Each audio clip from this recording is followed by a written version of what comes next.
देश धर्म पर मिटने वाला वो शेर शिवा का छावा था। परम प्रतापी परम पराक्रमी वो एक ही शंभू राजा था। नमस्कार दोस्तों, मेरा नाम विशाल और आप देख रहे हैं मेरा यूट्यूब चैनल। दोस्तों, आज हम एक ऐसी शख्सियत के बारे में बात करने जा रहे हैं, एक ऐसे योद्धा के बारे में बात करने जा रहे हैं जिसने मुगलों के खिलाफ 9 साल के अंदर 120 युद्ध लड़े और 120 के 120 युद्ध जीते, एक भी नहीं हारा। आज हम एक ऐसे इंसान के बारे में बात करने जा रहे हैं जिसने औरंगजेब का जीना आराम कर दिया है, जिसने मुगलिया सल्तनत को उसकी औकात दिखाई और जिसने मराठा साम्राज्य के छत्रपति शिवाजी महाराज के देहांत के बाद मराठा साम्राज्य की बागडोर संभाली और जिसने औरंगजेब का वो सपना चूर चूर किया जो उसने छत्रपति शिवाजी महाराज के देहांत के बाद देखा था कि अब तो मैं इस पूरे भारत को मुगलिया सल्तनत में बदल दूंगा। दोस्तों, अब तक तो आप समझ गए होंगे कि मैं किस योद्धा की बात कर रहा हूँ, और अगर नहीं समझे तो मैं किस लिए हूँ मैं बताता हूँ। दोस्तों, मैं बात कर रहा हूँ धर्मवीर छत्रपति संभाजी महाराज के बारे में। चलिए दोस्तों, जानते हैं इस वीर योद्धा के बारे में शुरू से। छत्रपति शिवाजी महाराज और माता सईबाई के ज्येष्ठ पुत्र छत्रपति संभाजी महाराज का जन्म 14 मई 1657 में पुरंदर के किले में हुआ था। इनकी माता का देहांत 2 साल की उम्र में हो गया था और जो इनका पालन पोषण का कार्य था उनकी दादी जीजाबाई ने किया था। 13 साल की उम्र आते आते इन्होंने 13 भाषाएं सीख ली, जैसे संस्कृत, अंग्रेजी, पुर्तगाली और दक्कन में प्रचलित सभी भाषाएं सीख ली। और 13 साल की उम्र आते आते इन्होंने कई शास्त्र लिख डाले। आजकल के जो 13 साल के बच्चे हैं उनको शास्त्र का सभी पता नहीं होता, और उन्होंने 13 साल की उम्र में आते आते बुद्ध भूषण व नक्शिका जैसे कई शास्त्र लिख डाले। आप सोचिए कि छत्रपति संभाजी महाराज कितने बुद्धिमान और कितने ज्ञानी होंगे। तीरंदाजी, घुड़सवारी, तलवारबाजी व कुश्ती में तो इन्हें पहले से महारत हासिल थी और शास्त्र का ज्ञान तो इन्हें बचपन से दिया जा रहा था, तो इन्हें शास्त्र व शस्त्र दोनों का ज्ञान था। उस समय छत्रपति संभाजी महाराज जैसा दूसरा कोई राजा नहीं था जो हर कला में निपुण हो। 10 साल की उम्र में इन्हें आमेर के राजा के पास भेज दिया गया ताकि ये राजनीतिक दांवपेच सीख सकें और राजपाट कैसे चलाते हैं ये सीख सकें। 16 साल की उम्र तक इन्होंने सब कुछ सीख लिया और 16 साल की उम्र में अपना पहला युद्ध रामनगर का जीता। सन 1680 में छत्रपति शिवाजी महाराज का देहांत हो गया और उनके देहांत के बाद औरंगजेब ने सोचा कि अब तो मेरे रास्ते का जो सबसे बड़ा कांटा था वो निकल चुका है, तो अब मैं इस पूरे हिंदुस्तान को मुगलिया सल्तनत में तब्दील कर दूंगा, मुगलिया सल्तनत बना दूंगा। अब मेरे रास्ते में कौन आने वाला है। तभी छत्रपति संभाजी महाराज उठे और उन्होंने अपने मराठा साम्राज्य की बागडोर जो है वो अपने हाथों में ली और कहा कि मैं इसे आगे तक लेके जाऊंगा। और औरंगजेब के खिलाफ एक बार फिर से विद्रोह कर दिया और एक बार फिर से और मुगलों के खिलाफ जंग का ऐलान कर दिया और एक बार फिर से औरंगजेब का जो सपना था वो सपना ही रह गया। छत्रपति संभाजी महाराज के एक सलाहकार थे उनके कवि कलश, जो कि अपनी कविताओं के माध्यम से संभाजी महाराज के अंदर और देशभक्ति फूंकते थे और देशभक्ति जागृत करते थे, और जो उनके कवि कलश थे वो भी बहुत बुद्धिमान थे। इस कारण से संभाजी महाराज हमेशा अपने कवि कलश को अपने साथ रखते थे। उस समय औरंगाबाद का जो किला था वो औरंगजेब का सबसे बड़ा किला था। संभाजी महाराज ने सोचा कि अगर इस किले को मैं एक बार में उखाड़ लूँ, इस किले को एक बार में जीत लूँ और इस किले पे एक बार में शासन कर लूँ, तो जो मेरे पास धन की कमी है वो भी पूरी होगी और जो इस औरंगजेब का जो मेन बेस है बड़ा किला वो भी मेरा हो जाएगा। संभाजी महाराज ने युद्ध की तैयारी की और उस किले को एक बार में उखाड़ा, एक बार में उस किले को जीता। औरंगजेब ने तब सोचा कि ये 23 साल का जो बच्चा ये ऐसे कैसे कर सकता है, एक 23 साल का बच्चा इतनी प्लानिंग के साथ युद्ध कैसे कर सकता है। औरंगजेब ने संभाजी महाराज को बच्चा समझने की भूल कर दी और यही उसकी सबसे बड़ी भूल थी। औरंगजेब ने अपने एक सेनापति हुसैन अली खान को बुलाया और कहा कि जा तू संभाजी महाराज को मार के उन्हें खत्म करके आया। तब हुसैन अली खान ने कहा कि मैं तो 2 दिन में कर आऊंगा। वो गया संभाजी महाराज के पास, 1 साल लगा उसे, लेकिन वो संभाजी महाराज का कुछ नहीं उखाड़ पाया। संभाजी महाराज ने उसे बार बार मारा, बार बार पीटा और अंत में वो हार मान के वापस औरंगजेब के पास चला गया। औरंगजेब ने सोचा यार ये बालक है, इतना सा बालक है, 23 साल का बालक, ये मेरा क्या बिगाड़ लेगा। औरंगजेब ने छत्रपति संभाजी महाराज के ऊपर कई हमले करवाए, लेकिन हर बार उसे हार का सामना करना पड़ा और संभाजी महाराज के हाथों मुंह की खानी पड़ी।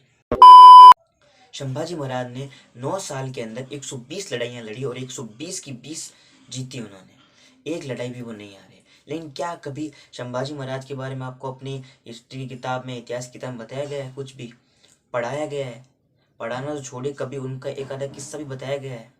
नहीं। तो हमें क्या पढ़ाया गया है?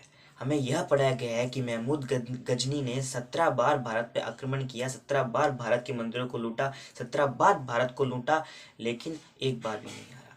हमारा जो इतिहास है वो इन मुगलिया लुटेरों का इतिहास बन चुका है। हमारी किताब, हिस्ट्री की जो किताब है, इतिहास की जो किताब है, उसका नाम तो होगा भारत का इतिहास, लेकिन भारत के वीर योद्धाओं को छोड़कर उसमें सबका इतिहास होगा। अंग्रेजों का होगा, मुगलों का होगा, पुर्तगालियों का होगा, और जो भी अन्य प्रजातियां थी जिन्होंने भारत पे हमला किया, भारत को लूटा, भारत पे राज किया और हिंदुओं को प्रताड़ित किया, उन सब का इतिहास होगा, लेकिन हमारे वीर योद्धाओं का नहीं होगा। जो ऐसे कि शिवाजी महाराज थे, महाराणा प्रताप थे, भगत सिंह, चंद्रशेखर आजाद, ये बड़े महापुरुष थे जो हाईलाइट हो गए, जिनके बारे में लोगों को पता था। लेकिन ऐसे भी कुछ महापुरुष हैं जो नींव की ईंट बने, जिन्होंने अपना सर्वस्व बलिदान कर दिया, लेकिन आज हमारे इतिहास में उन महापुरुषों के लिए कोई जगह नहीं है।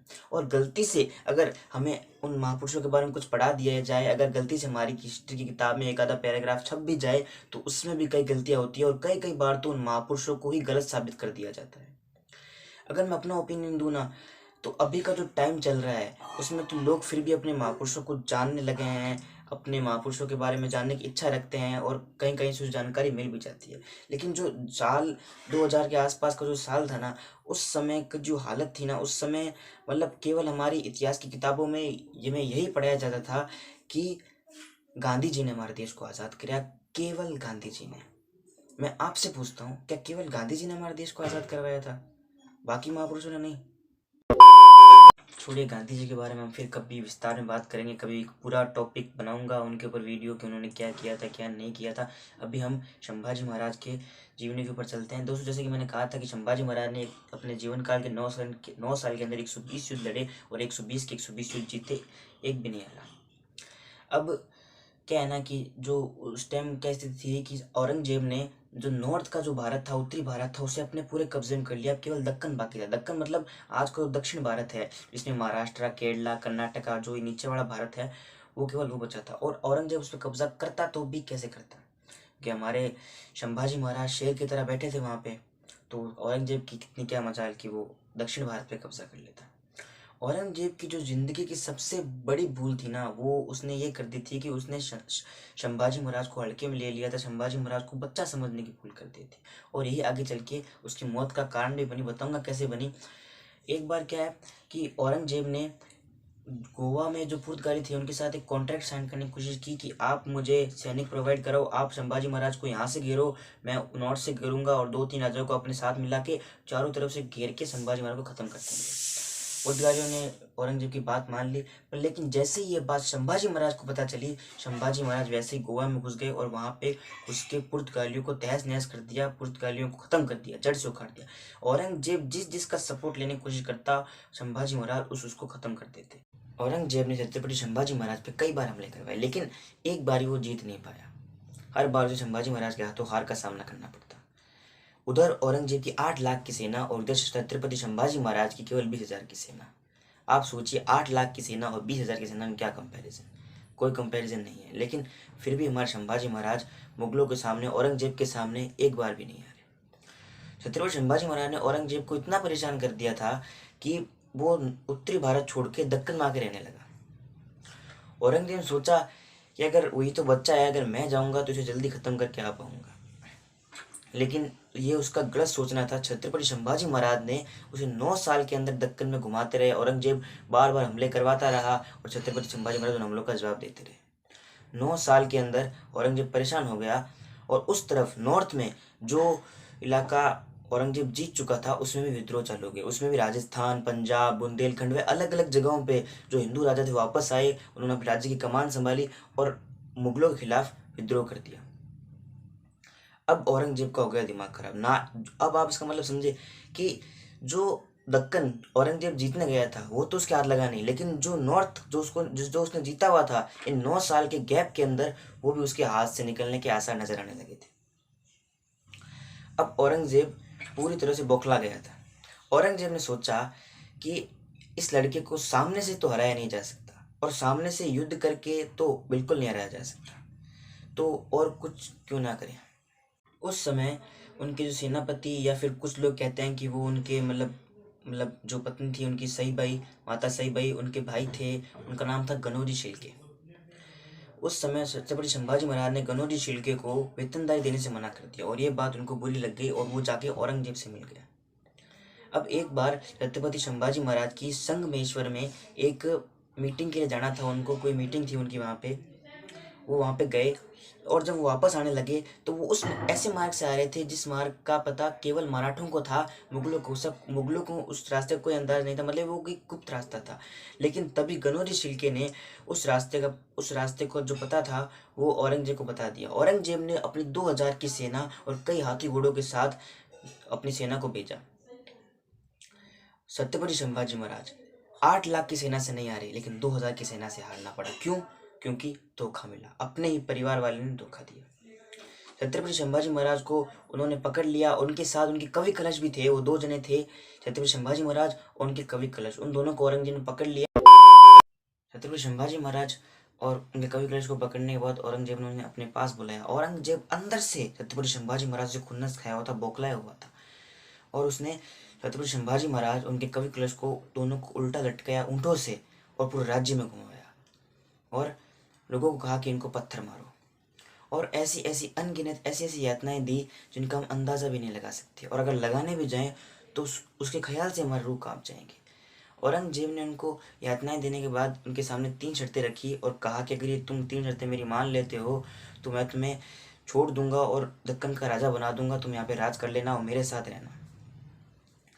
पहली शर्त औरंगजेब की यह थी कि पहले तो तुम जो मराठाओं की तेरी जो ज़मीन है वो मेरे नाम कर दे, मतलब दक्कन की ज़मीन। दूसरी, तो तुमने जो भी तेरे पास धन है वो मुझे दे दे, और तीसरा धर्म परिवर्तन कर ले। अब यह सुनने के बाद, मतलब इतने दर्द यातनाएं सहने के बाद, ना तो छत्रपति संभाजी महाराज के पास और ना उनके कवि कलश के मुंह पे बिल्कुल भी डर नहीं था। छत्रपति संभाजी महाराज ने कहा कि मराठों की भूमि और मराठों का कुछ भी मैं तुझे नहीं दूंगा, और रही बात धर्म परिवर्तन की, वो तो मैं मरने के बाद भी नहीं करूंगा। हिंदू पैदा हुआ था, हिंदू हूँ, हिंदू था, मरूंगा भी हिंदू, और अगला जन्म भी हिंदू धर्म में लूंगा। यह सुनने के बाद जो औरंगजेब था उसने यातनाएं और कठोर कर दी, और धीरे धीरे छत्रपति संभाजी महाराज के हाथों की उंगलियां, पाँव की उंगलियां, और धीरे धीरे उनके शरीर की चमड़ी निकालने लगा। इतनी कठोर यातनाएं थी उनको। 2-3 हफ्तों की कठोर यातनाओं के बाद औरंगजेब ने छत्रपति संभाजी महाराज के सामने हार मान ली और कहा, छत्रपति संभाजी महाराज, मेरे 4 संतान हैं, मेरे 4 बेटे हैं, अगर उनमें से अगर एक भी तेरे जैसा होता ना तो अभी तक तो मैं इस पूरे हिंदुस्तान को मुगल सल्तनत में बदल देता। और आदेश दिया अपने सैनिकों को कि इनके टुकड़े टुकड़े करके फेंक दो। 11 मार्च 1689 छत्रपति संभाजी महाराज और उनके कवि कलश वीर गति को प्राप्त हो जाते हैं। छत्रपति संभाजी महाराज एक ऐसे योद्धा थे जिन्होंने अपने देश के लिए, अपने धर्म के लिए, हम हिंदुओं के लिए, अपने पिता के स्वराज के लिए और संपूर्ण हिंदुस्तान के लिए अपनी जान का बलिदान हंसते हंसते कर दिया। और आज के जो लोग हैं वो इस वीर योद्धा को भूलते जा रहे हैं और अन्य सभी महापुरुषों को भूलते जा रहे हैं, और फिर जो उन्हें पढ़ाया जाता है Akbar the great, Aurangzeb the great, वो उसी को सच मान लेते हैं। मैं कहता हूँ कि अपने इतिहास को जानो। औरंगजेब ने जो टुकड़े छत्रपति संभाजी महाराज के, उनके कवि कलश के जो शरीर के टुकड़े करके फेंकवाए थे वो मराठों के हाथ लग गए थे। औरंगजेब ने सोचा कि अब जो मेरे रास्ते के 2 सबसे बड़े कांटे थे वो तो निकल चुके हैं, छत्रपति शिवाजी महाराज और छत्रपति संभाजी महाराज, अब मेरे रास्ते में कोई नहीं है। लेकिन जब मराठों को छत्रपति संभाजी महाराज उनके कवि कलश के शरीर के जो टुकड़े मिले, उसके बाद मराठों में एक अलग ही जोश जाग गया, एक अलग ही आग उनके अंदर आ गई।